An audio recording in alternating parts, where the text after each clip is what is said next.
คุณผู้ดูเคยเห็นเสาน้ำพุ่งขึ้นฟ้าแบบนี้ไหม อย่าเพิ่งคิดว่าเป็น CG เพราะนี่คือ Water Spout หรือที่คนไทยเรียกกันว่าพายุงวงช้าง เกิดจากการหมุนวนของพายุ ดูดน้ำขึ้นไปเชื่อมกับก้อนเมฆ บางลูกหมุนแรงถึง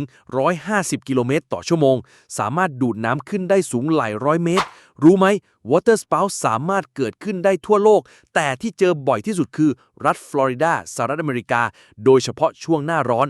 ส่วนในประเทศไทยก็มีให้พบเห็นได้เช่นกัน เช่นที่สงขลา ระนอง ภูเก็ต โดยเฉพาะช่วงมรสุม ถ้าคุณผู้ดูอยู่ใกล้ๆ อย่ามัวแต่ถ่ายวิดีโอ แต่ให้วิ่งหนีก่อน